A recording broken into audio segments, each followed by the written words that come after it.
Kisah tragis sang penyumbang emas Monas. Siapa yang tidak mengenal Tugu Monas, terkhusus warga negara Indonesia, monumen nasional yang populer disingkat dengan Monas, atau Tugu Monas adalah monumen peringatan setinggi 132 meter atau 433 kaki yang didirikan untuk mengenang perlawanan dan para pejuang rakyat Indonesia untuk merebut kemerdekaan dari pemerintahan kolonial Hindia Belanda.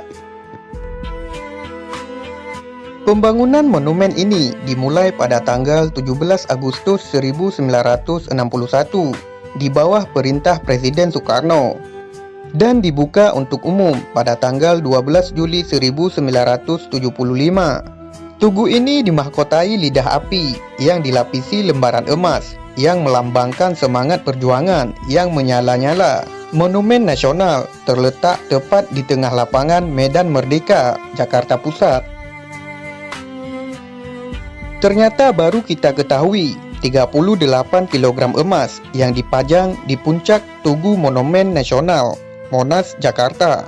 28 kg diantaranya adalah sumbangan dari Tengku Markam, salah seorang saudagar dari Aceh yang pernah sempat menjadi orang terkaya seluruh Indonesia.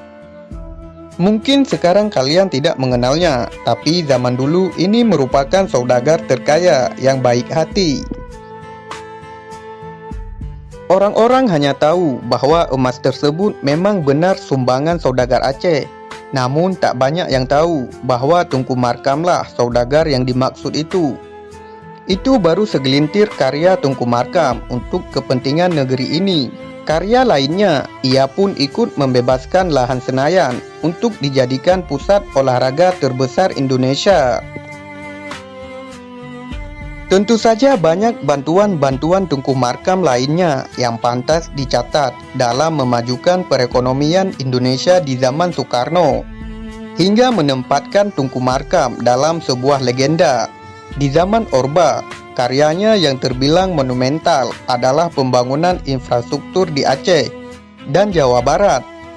Jalan Medan Banda Aceh, Birun Takengon, Melabuh, Tapak Tuan, dan lain-lain adalah karya lain dari Tengku Markam yang didanai oleh Bank Dunia. Sampai sekarang pun jalan-jalan itu tetap awet. Tengku Markam pernah memiliki sejumlah kapal, dok kapal di Jakarta, Makassar, Medan, Palembang. Ia pun tercatat sebagai eksportir pertama mobil Toyota Handrop dari Jepang. Usaha lain adalah mengimpor plat baja, besi beton, sampai senjata untuk militer. Peran Tengku Markam menjadi runtuh seiring dengan berkuasanya pemerintahan Soeharto. Ia ditahan selama 8 tahun dengan tuduhan terlibat PKI. Harta kekayaannya diambil alih begitu saja oleh rezim Orba. Pernah mencoba bangkit sekeluar dari penjara, tapi tidak sempat bertahan lama. Tahun 1985, ia meninggal dunia dipanggil Yang Maha Kuasa.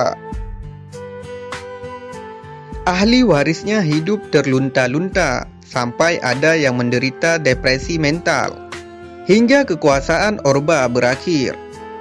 Nama baik Tengku Markam tidak pernah direhabilitir. Anak-anaknya mencoba bertahan hidup dengan segala daya upaya dan memanfaatkan bekas koneksi-koneksi bisnis Tengku Markam. Dan kini, ahli waris Tengku Markam tengah berjuang mengembalikan hak-hak orang tuanya sampai sekarang.